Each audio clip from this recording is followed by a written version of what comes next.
Está escrito assim na palavra do nosso Deus: todo aquele, pois, que escuta as minhas palavras e as pratica, assemelhá-lo-ei ao homem prudente que edificou a sua casa sobre a rocha.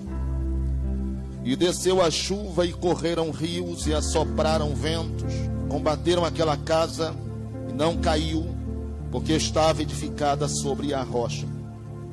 E aquele que ouve estas minhas palavras e as não cumpre, compará-lo-ei ao homem insensato que edificou a sua casa sobre a areia.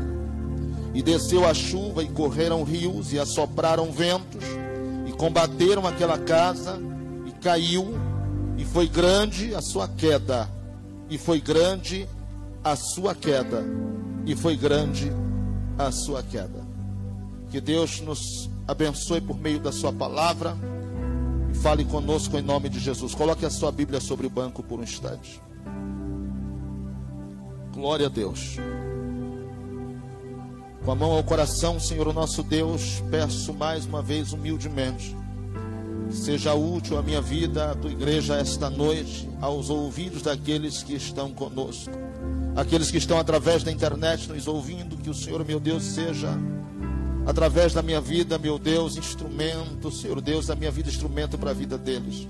Fale conosco no nome de Jesus. Eu te peço na certeza de que só o Senhor é Deus para nos dar a vitória, em nome de Jesus. Amém. Tome o seu assento, amados, em nome de Jesus. Queridos irmãos, nesta noite intitulada a Noite do Discípulo, Deus propôs esse texto ao nosso coração para fazer prevalecer em nós o peso, o poder da sua palavra. O capítulo 7, de fato, está encerrando um dos maiores ensinos que esta terra já recebeu, pelo maior de todos os mestres, que é o Senhor Jesus. Ele está encerrando o momento do seu ensino com os seus discípulos, e este ensino é universal.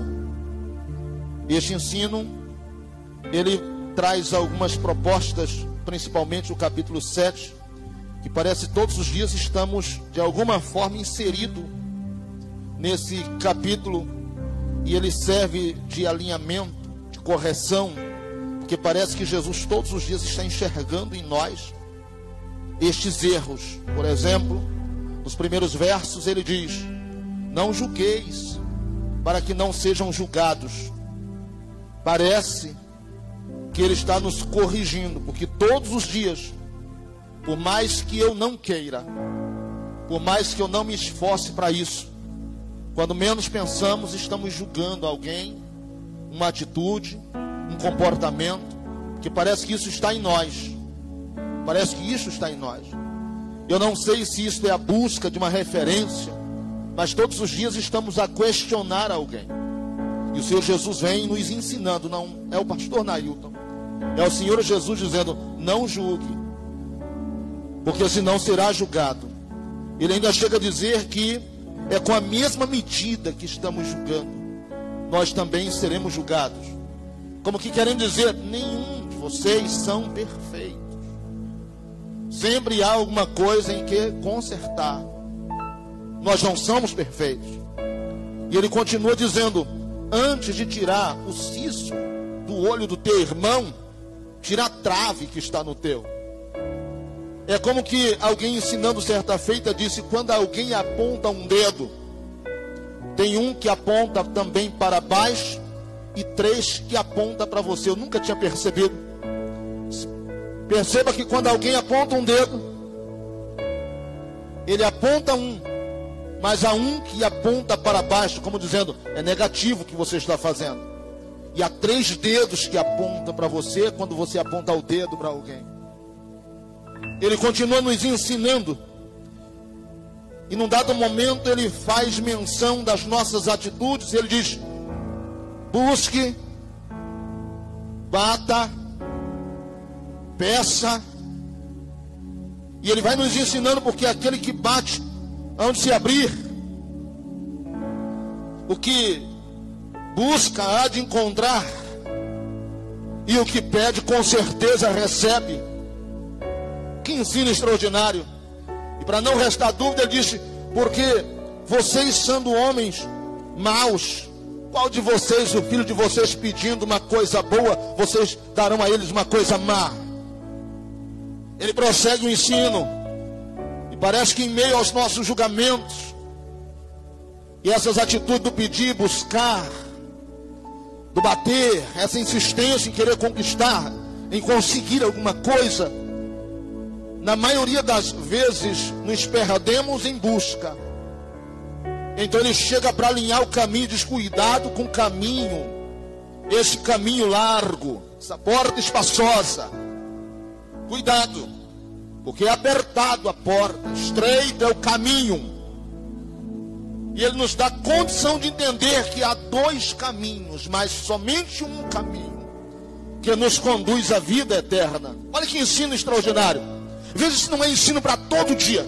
Isso parece o devocional do dia. Você acorda e ouve ele dizendo: cuidado para não julgar as pessoas. Cuidado para não ser o aferidor de medida de ninguém. Você não é aferidor de medida, você não é perfeito. Lute, busque intensamente, bata se necessário, busque, peça. Mas não deixe de alcançar coisas nobres. Mas cuidado para não se perder no caminho. Cuidado pela porta tal qual você entra. E ele vai prosseguindo no seu caminho, na sua história, no seu ensino. Ele fala a respeito dos frutos. E a árvore dá fruto. E pelo fruto é que você conhece a árvore. Como se dissera, ninguém precisa falar nada. O resultado do dia a dia vai se mostrando.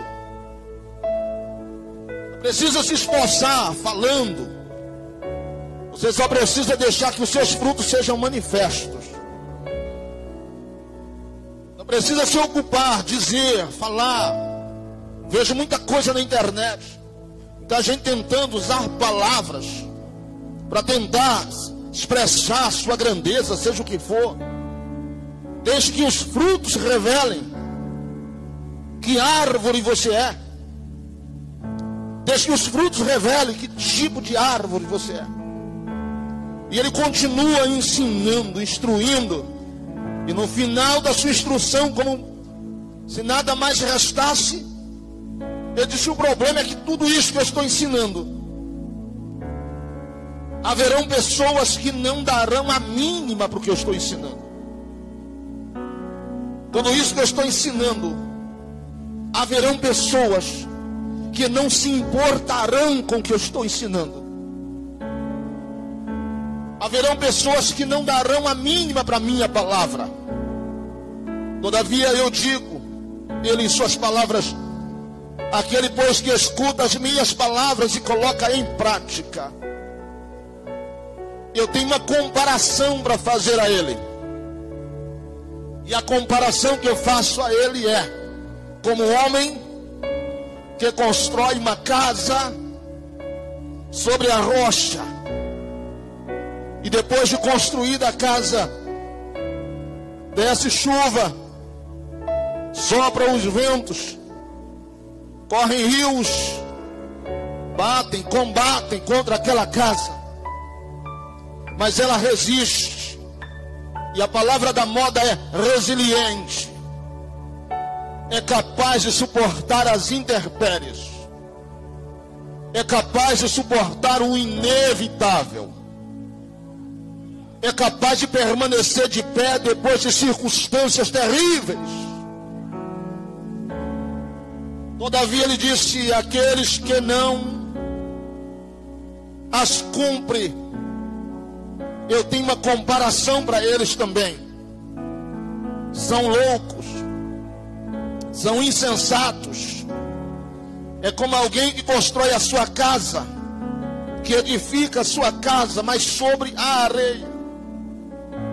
E o problema é que o inevitável também há de lhe atingir, porque virão chuvas, correrão rios, soprarão ventos, e o maior problema, grande será a sua ruína, a sua queda. E aqui ele deixa uma comparação extraordinária. E nos deixa um legado e um ensino. E daqui nós extraímos algumas verdades. Que se entendermos, ninguém mais será culpado pelas tragédias da nossa vida, pelos fracassos que haveremos de enfrentar se não ouvirmos a sua palavra e colocarmos em prática. Mas também teremos razões e motivos para glorificar a Deus, porque teremos a certeza plena de que, por mais que não entendamos, valeu a pena se esforçar e firmar a nossa casa em rocha firme. Aleluia! Quando vejo esta expressão casa, eu principio imaginando que o Ocidente tem um modelo, uma forma que representa a nossa vida num todo. É mínimo de uma casa para o nosso continente. Uma sala, lugar de recepção, lugar de visitas, é o lugar da aparência, é o lugar mais nobre da casa, onde todos podem participar. No mínimo, uma cozinha, lugar de alimentação, provisão. É ali que eu tiro, extraio, faço, realizo. É ali que tem a garantia do meu sustento, do meu alimento. Nem todos podem participar. É a minha mesa, é um lugar sagrado. Mas é ali que eu glorifico a Deus pelo mantimento. Eu tenho quarto, lugar de intimidade.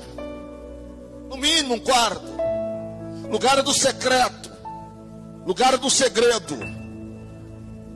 Mas eu tenho que ter minimamente um banheiro. Este lugar é onde eu vou lançar fora toda a sujeira. É mínimo este princípio de uma casa, mínimo. Mas antes de pensar na recepção, antes de pensar na minha provisão e alimentação, antes de pensar no lugar de intimidade de fato, antes de pensar em toda a estrutura da casa e as suas representações, o que o texto está dizendo é que eu deva me preocupar e tomar uma decisão, onde eu estou firmando a estrutura desta casa, onde esta casa está alicerçada.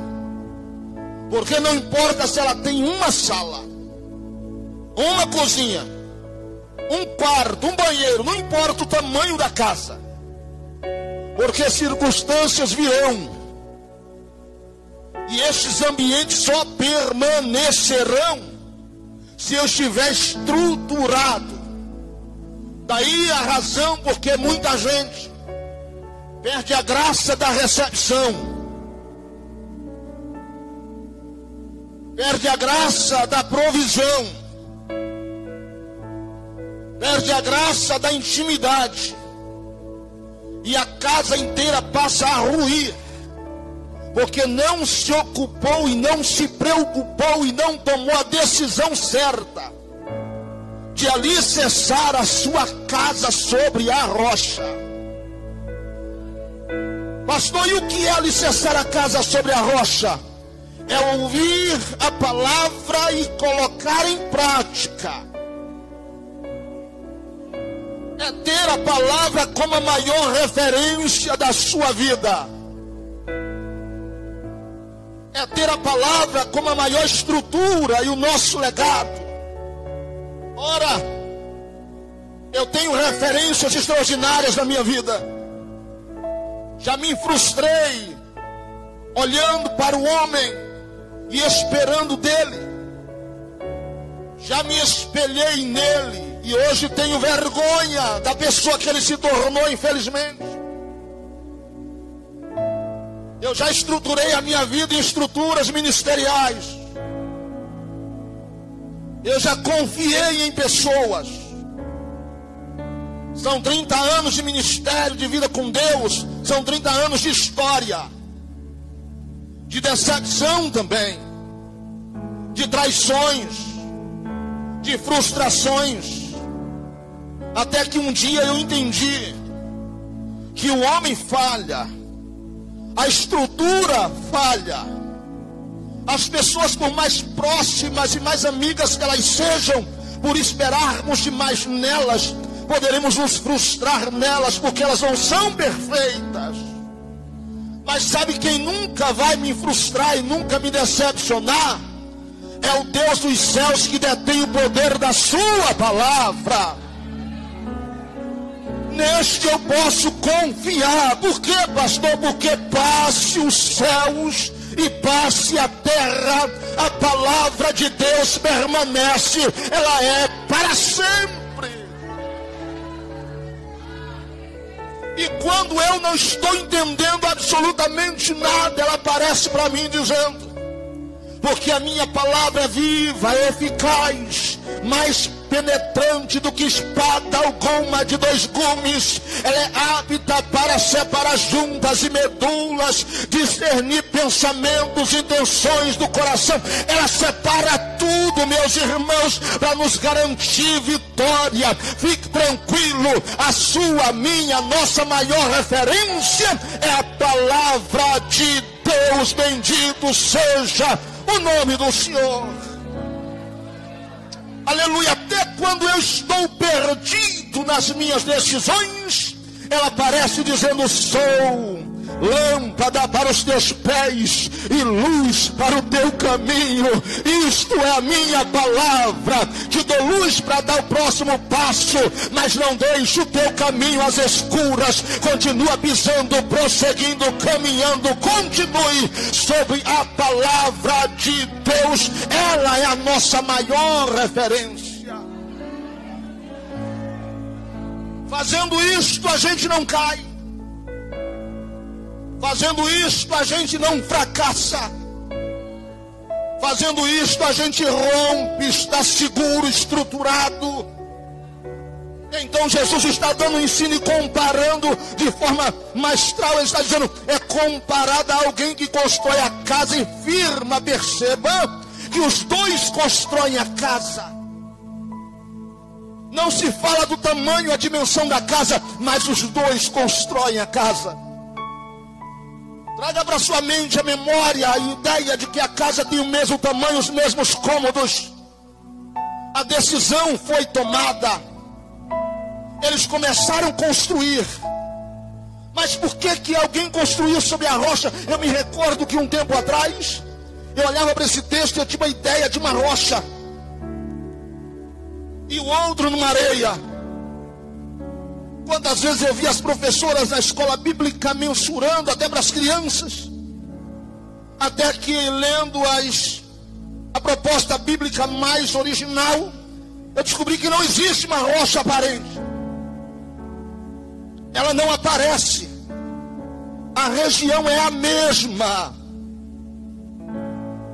O que diferencia um do outro é que quando ao construir, alguém se dedicou a cavar mais o seu alicerce, se esforçou no secreto, no segredo, se inclinou mais, buscou mais, ele se aprofundou mais, e ele foi cavando até encontrar a rocha. Isso que o texto diz.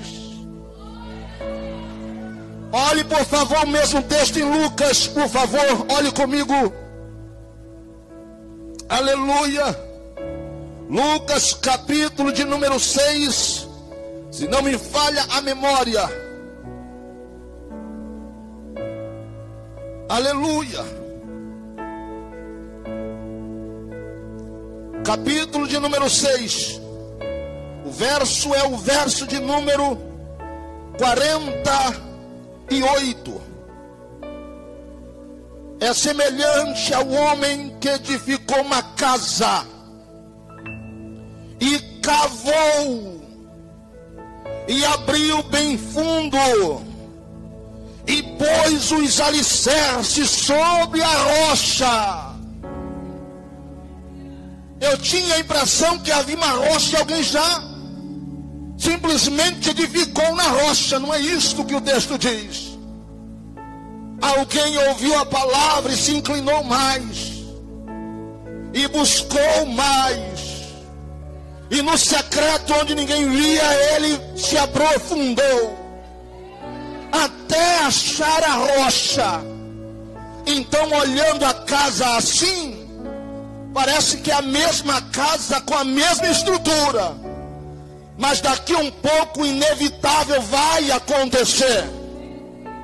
E quando o inevitável vem, aí a gente percebe quem está estruturado, quem cavou mais, quem se aprofundou mais e quem deixou a vida o mesmo, vivendo a superfície, a parte mais fácil da fé. Mas Jesus esta noite nos trouxe para dizer: eu tenho profundidades e coisas grandes e secreto para aqueles que são meus. Bendito seja o nome do Senhor. Vem a chuva, diz o texto, vem os rios, diz o texto, vem os ventos, mas a casa que estava firmado sobre a rocha permaneceu. Lá vai, é por causa disso que você vai ver gente sofrendo intempéries e lutas que vêm contra a sua vida, mas ele não muda. Você olha assim e diz: é crente, estava doente, continuou servindo, foi perseguido, continuou servindo,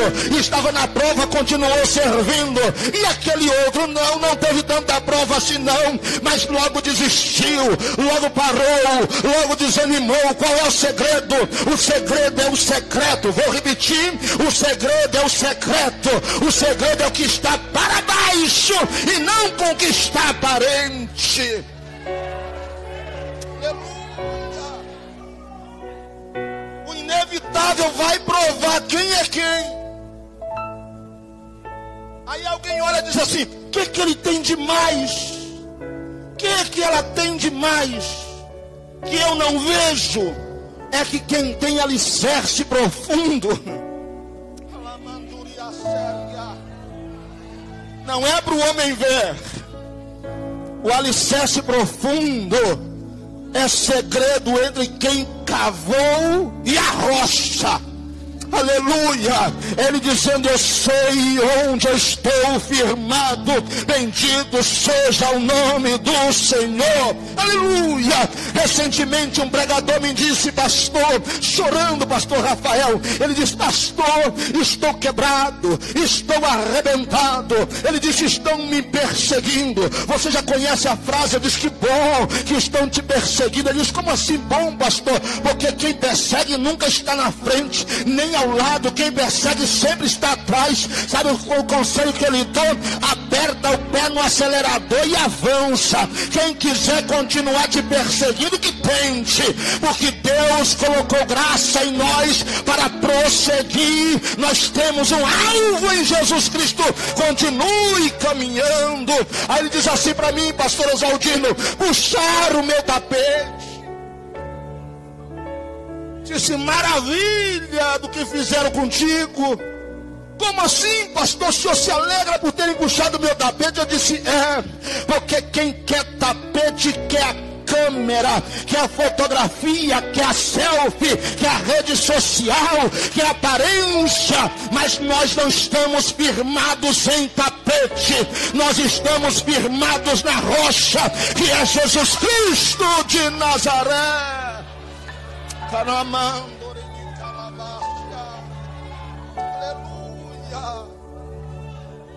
Aleluia. Aleluia. Aleluia. Pessoas não entendem. Pessoas não entendem, irmãos, a grandeza de uma vida ímpar com Deus. Como eu disse, a nossa maior referência é a palavra. E quando estamos alicerçados nelas, não importa o que venha pela frente, não importa a provação que estamos a sofrer. Olha a Bíblia Sagrada, por favor, corra comigo e olha o texto. Livro do Gênesis, capítulo de número 4, por favor. Veja o que está escrito no texto apenas para nossa reflexão. Aleluia. Glória ao nome de Jesus. Por favor, olha o que está escrito no texto sagrado. Versículos de número 13, por favor. Quem possa ler, por gentileza.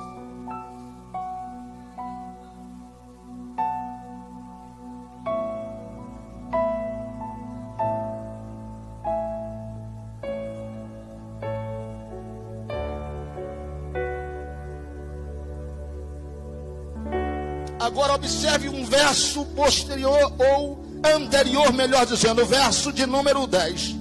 E disse Deus: que fizestes? A voz do sangue do teu irmão clama a mim desde a terra. Pastor, o que está acontecendo no texto? No verso que nós lemos primeiramente, aparece um homem por nome de Caim. Este homem é considerado aquele que ouve a voz de Deus, mas não coloca em prática. O seu estado é terrível. O resultado é o caos. Todos o conhecem como um assassino. Todos o conhecem como um vagabundo sobre a terra. Tem até uma marca para que todos de longe vejam e saibam quem ele é. Os homens olham para ele e vê o seu fracasso. Mas o que me chama a atenção é que no verso que lemos depois, aparece um menino por nome de Abel. Este menino está morto. Ele já não está mais entre os vivos, mas os céus de Deus recebem um clamor. Que clamor é este, pastor? É a voz do sangue de Abel que clama a Deus nesse instante. É daqui que eu extraio uma verdade: que quem se levantou para Deus, para adorar a Deus, para servir a Deus, a essência e a graça de Deus na sua vida está no sangue. A essência de Deus está no sangue, porque podem até te martirizar, podem te ferir, podem fazer o que quiser com você, ainda que reste uma gota de sangue no chão, o sangue vai gritar o nome de Deus. O sangue vai gritar o nome de Deus. Vou repetir: tem gente desistindo por pouca coisa, mas esse menino não dá uma lição. Só tinha o sangue dele na terra, ainda com um pouco de vida, e o seu sangue gritava o quê? Deus, Deus, Deus, Deus, Deus. Sofrendo, perseguido, maltratado, mas ele dizia Deus. Estava enfrentando uma das maiores lutas e batalhas da sua vida, mas o seu sangue gritava Deus, gritava Deus. Eu tenho uma palavra de Deus no seu coração esta noite. Verdadeiro adorador, a essência não está na aparência, a essência está no sangue, porque quem está estruturado em Deus, pode vir a chuva, pode vir o vento, pode vir tudo que tiver que vir, permanece de pé. Calacha. Aleluia. Aleluia. Aramanduriabaxéria. Eu sei, o Espírito de Deus me diz aqui esta noite que chegou gente aqui que só Deus sabe o que está enfrentando, mas você não desistiu até agora. E tem mais: Satanás vai ficar frustrado esta noite, porque você não vai desistir, você não vai parar. Você não serve ao homem, você serve ao Deus dos céus, que te chamou, que marcou tua vida e tem propósito no teu ministério.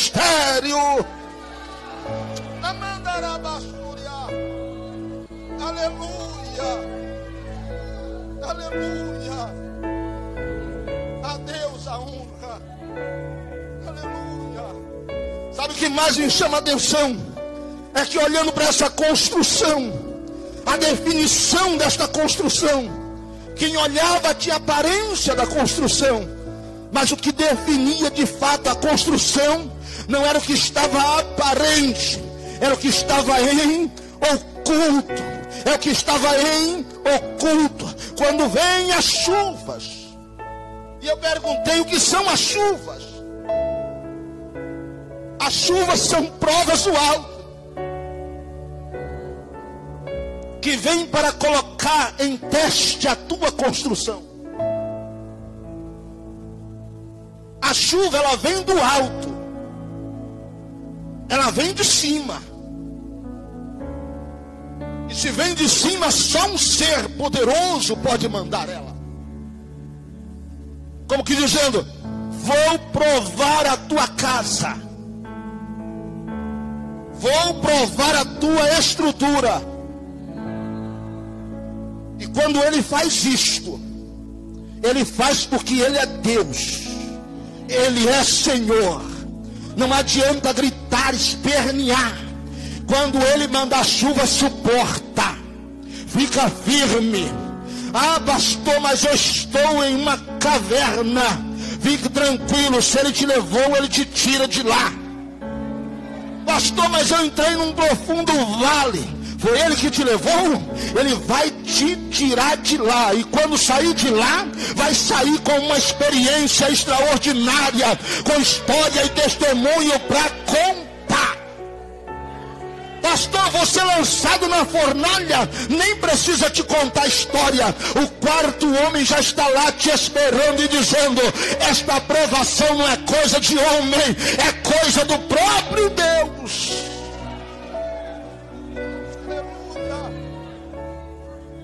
Ele vai mandar chuva. E quando ele mandar esta chuva, torrencial chuva. Meu pai já dizia que a chuva, a gente só sabe o resultado dela depois que ela passa. O melhor é ficar quietinho. Eu me lembro lá no estado da Bahia. É dessa forma. Quando começa a chuva, a gente corre para cobrir os espelhos. Corre para cobrir as panelas. Vai cobrindo tudo que pode reluzir, que pode refletir. Ora, não tem para-raios. Quem é baiano já se identificou aqui. Vai cobrindo tudo. Corre, filho, corre. E quando começam os trovões e os relâmpagos muito fortes, caem no meio da rua. Gente morre, animal morre com raios que caem dali. Por isso isto. Então a mãe diz, corre. Vem todo mundo para o quarto. Está todo mundo reunido ali, em volta da cama, esperando a chuva passar.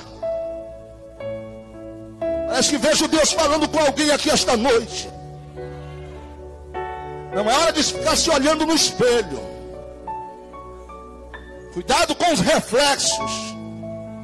Porque Deus está mandando chuva. Melhor é se esconder no quarto enquanto está chovendo. Que daqui a um pouco a chuva passe, você vai poder sair do teu quarto. Aleluia, mas eu nunca vi Deus mandar chuva que tivesse somente resultados ruins.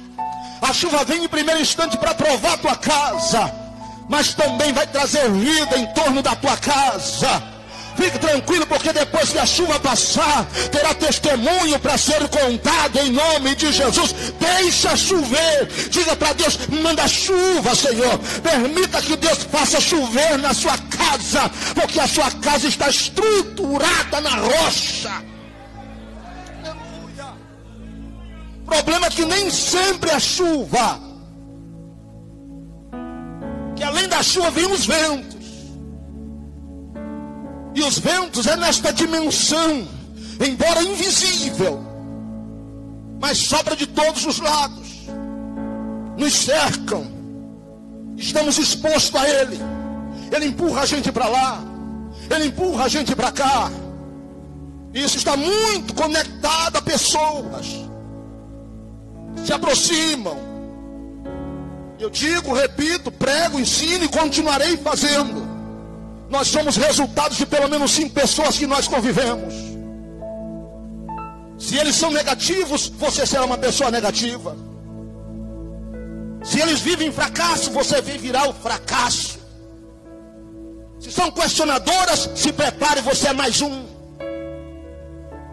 Mas se você vive ao lado de pessoas positivas, pessoas confiáveis, pessoas quando necessário, só para te dar um impulso, ela não te bajula. Se precisar dar um cascudo, ela te dá porque é teu amigo, só para ver você crescer. Cuidado sim com as bajulações. Cuidado sim com quem diz que está tudo bem quando está tudo ruim. Isso não é amigo. Amigo de verdade impulsiona. Amigo de verdade empurra para você crescer. E às vezes a gente erra no caminho por ter uma interpretação ruim. É preferível dizer que está tudo bem. Essas pessoas que dão tapinha nas costas dizem, você está bem, está uma bênção, e você sabe que está tudo ruim. Só fracasso, só derrota.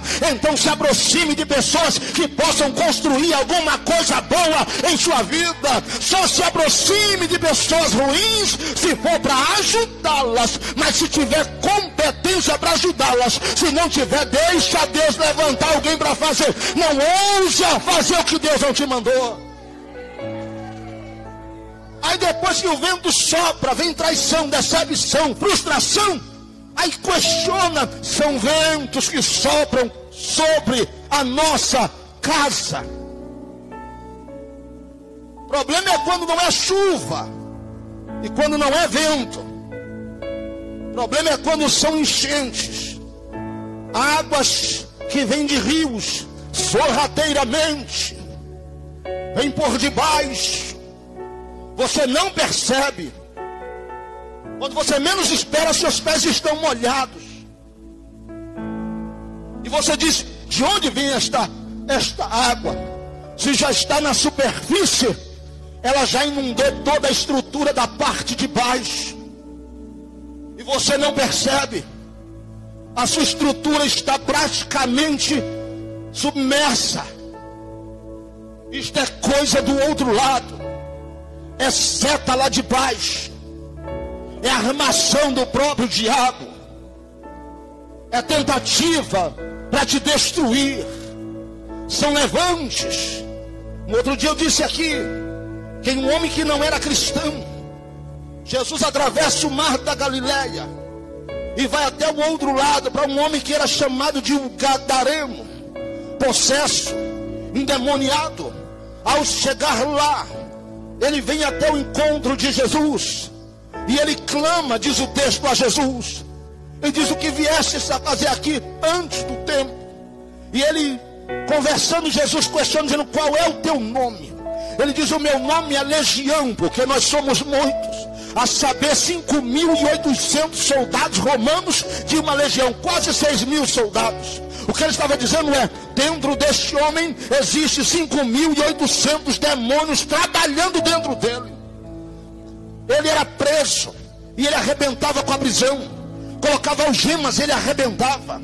Ele ia para os cemitérios e devorava os corpos dos defuntos que estavam ali. Mas quando Jesus chegou, ele se prostrou aos pés daquele que pode todas as coisas. Aleluia! O lugar não se podia passar, mas Jesus foi lá e deu de cara com ele. Sabe o que me impressiona? É que Satanás investiu 5.800 demônios na vida daquele homem que não era um pregador, não era um pastor, não era um profeta, não era filho de crente, não era homem nem mulher de Deus. O que fez Satanás investir 5.800 demônios em um homem que não era aparentemente nada? Aí me impressiona, se ele faz isso, quantos demônios ele investe em você que prega, que canta, que profetiza, que revela, que lidera, que ora, que serve a Deus? Quantos mil demônios ele tem investido em você? Mas sabe por que você não é atingido? Sabe por que a chuva vem e a tua casa permanece? Sabe por que os ventos sopram e a tua casa permanece? Sabe por que os rios vêm tentando submergir o teu alicerce e você permanece? Você está firmado na rocha que é Jesus Cristo de Nazaré. É por isso que a tua casa não cai, porque estás firmado. Bendito seja o nome do Senhor. Balança quem está na direita, na esquerda e diga, fica tranquilo, já tentaram de tudo para te derrubar, mas olha você onde está. Bendito seja o nome.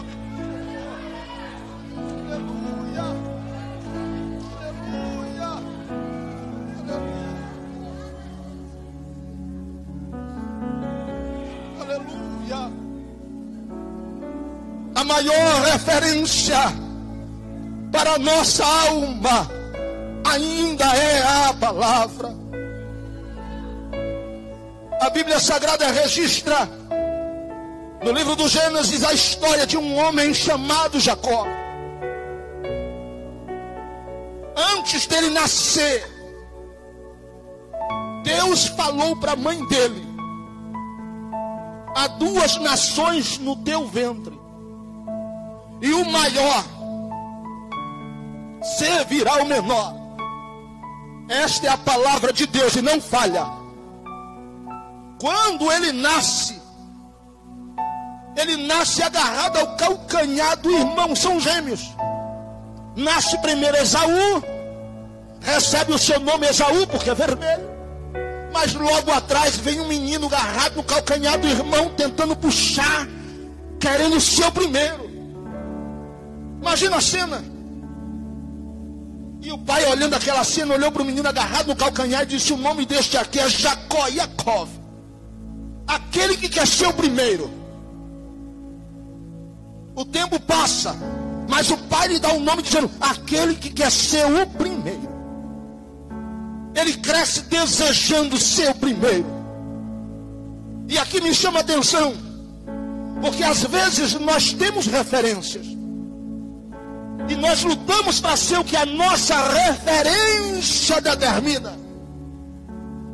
E se o pai disse: ele é aquele que quer ser o primeiro, ele diz: vou me esforçar para ser o primeiro.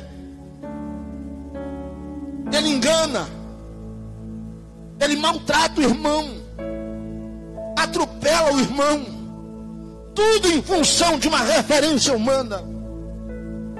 Ele se esforça a tal ponto que, por causa das suas atitudes, suas escolhas, ele tem que fugir. Lá na frente, depois que foge, ele já não é mais o que o seu pai queria que ele fosse. Ele é o que ele quer ser.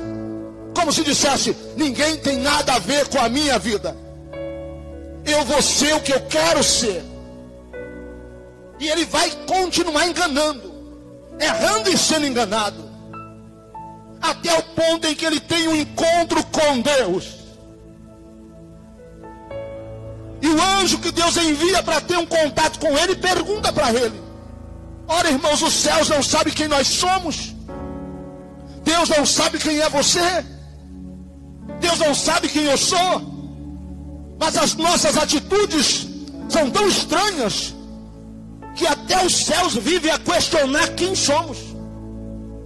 Então o anjo para diante dele e diz assim: quem é você? Qual é o seu nome? E naquele momento de questionamento, de dúvida, decisões, ele toma uma atitude correta. E ele vai gritar ao anjo dizendo: eu sou um trapaceiro, eu sou um enganador, meu nome é Jacó. No termo lato da palavra, negativamente falando, até agora eu só fiz besteira, eu só errei. O problema é que ele se esqueceu de uma palavra que foi dita à sua mãe. Há 2 nações no seu ventre. Antes dele nascer, Deus já via uma nação dele, e através dele, Deus não via ele, Deus via uma estrutura depois dele. Deus olhava para ele e dizia: vejo filhos e mais filhos, e vejo uma nação sobre os teus lombos. Tem um problema: quem sair primeiro vai servir ao que vem depois. E ele está lutando para ser o primeiro, não entendendo que Deus só não deixou ele ser o primeiro, porque se ele fosse o primeiro, ele teria que servir o seu irmão mais novo. Tem gente lutando para ser, e Deus está dizendo: cuidado com o que você quer, cuidado com o que você deseja, cuidado com o que você pede. Talvez você não esteja preparado para ser. Eu te coloquei numa posição nobre, e quando ele não entende isso, ele erra. ao ponto de quando o anjo pergunta, ele fala a verdade: eu sou trapaceiro. O anjo disse: a partir de hoje, tu não se chamarás mais Jacó, se chamará Israel, porque como príncipe, o primeiro, lutastes com Deus, ninguém ainda havia feito isso. Eu te coloco como o primeiro, não diante dos homens, porque às vezes nós lutamos para ser o primeiro diante dos homens e não somos nada diante de Deus. Mas quando nos rendemos a Deus e firmados na palavra, ainda que o homem não nos reconheça, o céu aponta e diz: és o primeiro para mim, eu te conheço, bendito seja o nome do Senhor. Aleluia. E com base na palavra, Deus cumpre sobre a vida dele. E eu vou caminhando para o final lhe dizendo: melhor é ouvir, melhor é tomar conhecimento. Melhor que ouvir, tomar conhecimento é colocar em prática, é ser prudente. Não é o que eu quero, não é o que você quer, porque servo não tem escolha. Servo, no termo lá da palavra, escravo de orelha furada. Escuta isso.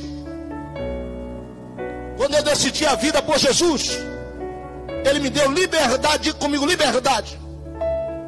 Diga: liberdade. Isto é redenção.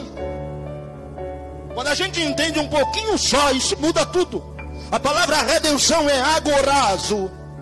Eu estou no mercado de escravo e alguém vem com uma nota e me compra como mercadoria e diz: eu pago por ele, está aqui o preço. E me levou embora, só que me levou para o outro lado do mercado e me colocava à venda. Ele me revendia. E agora não é mais agorazo, é exagorazo, escravo de revenda. Alguém até pagava um preço, mas como um comércio. Era assim que o mundo e o pecado fazia comigo. Me libertava de uma coisa, me aprisionava em outra. Me libertava de uma coisa, me aprisionava em outra. Eu achava que estava livre, mas eu estava mais escravo que antes.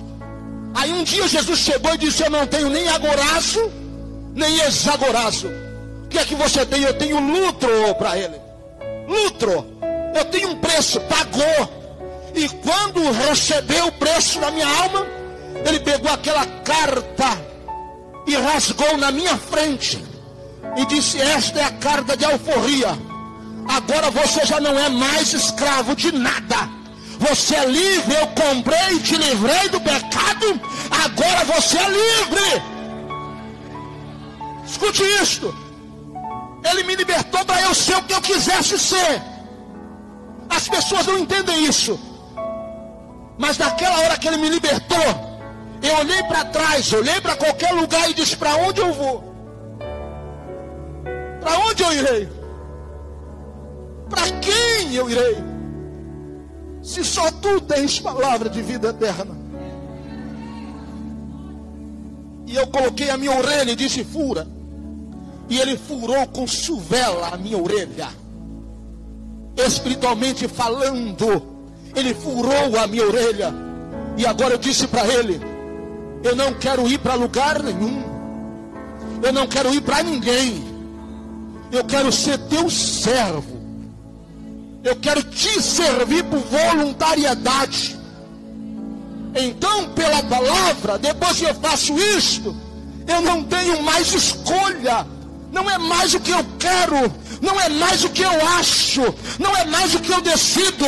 Quem decide é Ele. Se Ele manda ficar, eu fico. Se Ele manda ir, eu vou. Se Ele manda falar, eu falo. Se Ele manda fazer, eu faço. Não sou mais eu que vivo, mas Ele quem vive em mim. Então não posso reclamar direito por alguma coisa que é minha, senão Ele não me libertou. Quando eu vejo alguém reclamando dos seus direitos, eu digo, está reclamando porque ainda não é servo, está reclamando porque ainda está vivo quando deveria estar morto.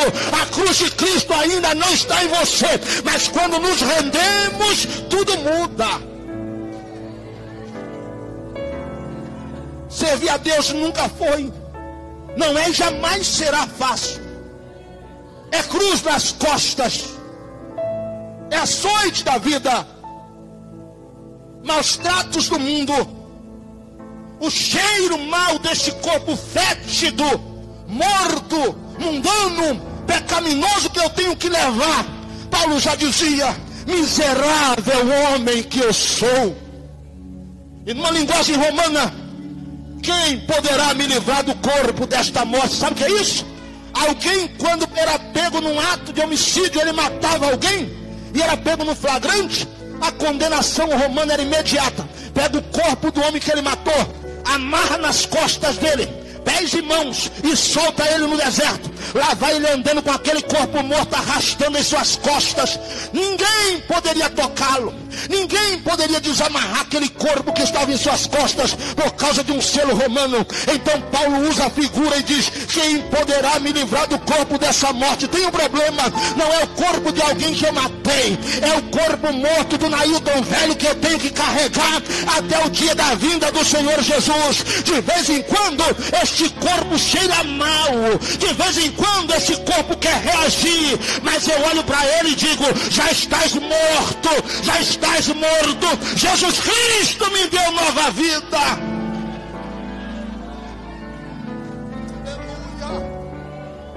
Quando eu entendo isto, ele diz, então coloca em prática.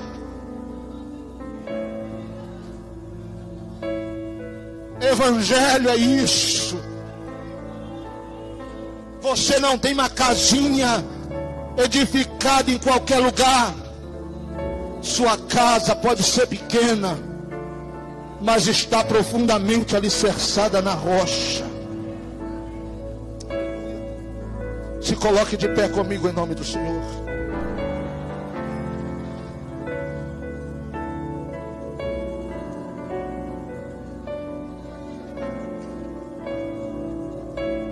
Escute isso. Vamos fazer algo profético. Pegue na mão de quem está ao seu lado.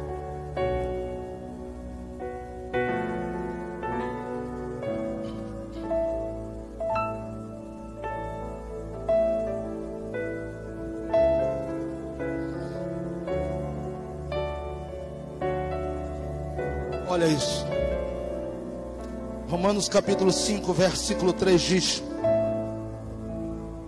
porque a tribulação produzirá paciência. A paciência vai produzir a experiência. Escute. E a experiência, ela vai produzir esperança. E vai dizer que a esperança é o Espírito de Deus derramado nos nossos corações. Esse Espírito produz em nós amor, graça especial. Mas entenda isso. Primeiro a tribulação, aí depois a paciência. Só se tem paciência, só se adquire paciência se tiver tribulação. Só se adquire experiência se tiver tribulação e paciência. Sabe a esperança que a gente sempre fala aqui? Só terá esperança se passar, se vencer a tribulação, se aguentar o tranco. E depois que passar esse período de tribulação, paciência, experiência. Isso fala de lágrimas, isso fala de vontade de fugir, isso fala de vontade de ir embora, isso fala de vontade de desistir.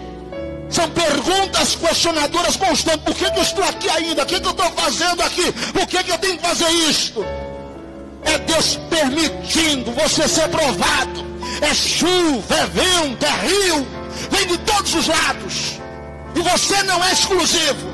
Se eu passo, pastor Rafael passa, pastor Glauco, pastor Zaldinho, você vai passar também. Ah, mas a minha casa não está tão alicerçada, o problema é seu. Mas o inevitável vai vir. Aproveita que você está aprendendo hoje, chega em casa, vai cavar profundamente e tentar alicerçar a sua casa. Só depois da tribulação, paciência, experiência, aí você pode pregar esperança. Não prega esperança antes disso não, porque não é verdade. Para pregar que suporta, pregar que aguenta, tem que provar. Prova em casa, prova para os seus, prova para os seus amigos, prova para os seus parentes. Mostra para eles o que Deus colocou na sua vida, o ministério que Deus te deu, a casa que você tem, o alicerce que você tem. Levanta a sua cabeça, Deus te chamou para coisas grandes. Deus te chamou para coisas grandes. Mas já estás cansado, afadigado, desistente. O profeta já dizia: se te cansas e te fatigas com homens que andam a pé, e se Deus colocar você para competir com aqueles que vão a cavalo? Está desistindo com gente comum, com situações corriqueiras. E quando Deus tiver te colocar em situações mais nobres, a questão hoje não é se você acredita em Deus, é se Deus pode acreditar em nós. A questão hoje é se Ele mandar chuva sobre a nossa casa, como está a nossa estrutura. E se os ventos soprarem, porque vão soprar, sabe quem vai te trair? Sabe quem vai te decepcionar? Sabe quem vai te frustrar? Não é o Bolsonaro, não é o Lula, é quem está perto. Eu sou o maior candidato a te frustrar, te trair, te decepcionar, porque só faz isso quem está perto. Só faz isso quem está do lado. Quem você não conhece, não espere isso não, porque isso não vai acontecer. Mas tem um conselho: quando isso acontecer, importante é que suas raízes estejam firmes, seu alicerce esteja seguro, porque quem te chamou, quem te alicerçou, quem te deu graça foi Deus. E quando Satanás investir pesado em você, e Deus olhar e disse: pode provar, até quando você consegue resistir?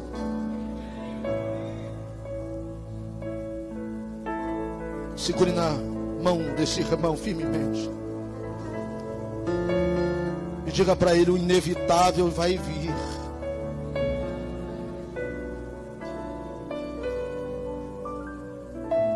Diga para ele: é melhor você se preparar.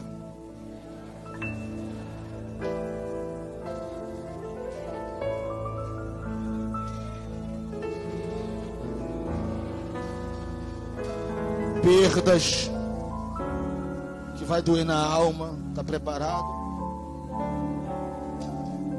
Está preparado para ver aquele ente querido ir para a eternidade? Está preparado?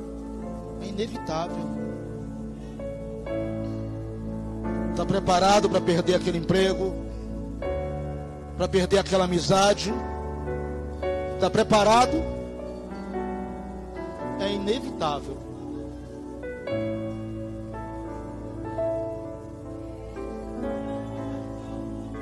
Tem como mudar isso?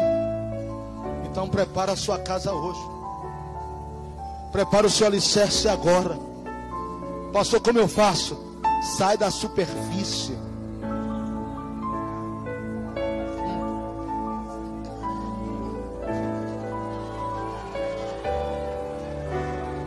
Cava, chora, grita lá dentro de casa, mas cava.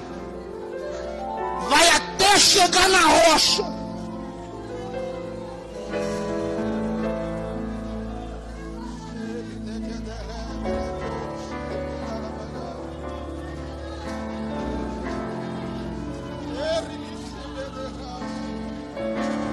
Remicome de terres, labandube de badas, rai choquemenassi como duvidaracé, urabatacana surimicome negiosai, irimicala pra badarassurimi que o sério faço obedece, O ramamando que de assério vasso e de camandubi darachanda que eu sou e derrece. Seja fortalecido, fortalecido esta noite para cavar o seu alicerce. Aleluia. Haverá alegria quando você dá de cara com uma rocha. Haverá segurança quando você dá de cara com uma rocha. A sua casa, a sua família precisam estar firmados na rocha. Aleluia, você não é qualquer um que pode ser soprado pelo vento daqui para lá, de lá para cá. Não, Senhor, porque aqueles que confiam no Senhor são como os montes de Sião, que não se abalam, mas permanecem para sempre.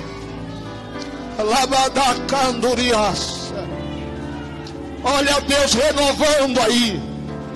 Olha Deus estruturando a casa. Olha Deus estruturando a família.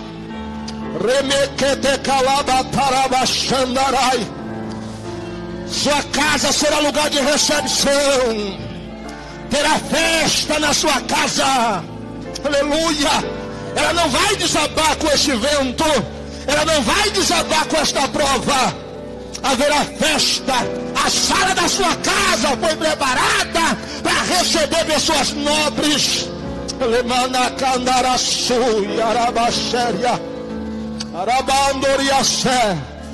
A tua cozinha, lugar de provisão, não vai faltar nem para ti e nem para os teus. E eu declaro que se Jesus não volta, os teus será sustentado por tua fidelidade. Sim, será sustentado, provisionado pelo caráter espiritual que você vive diante de Deus.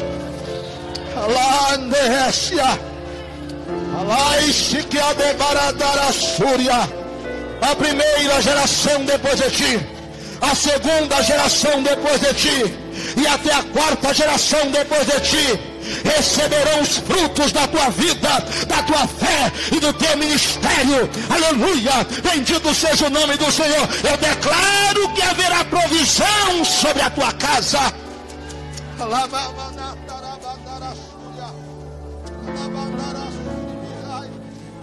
Aleluia, aleluia.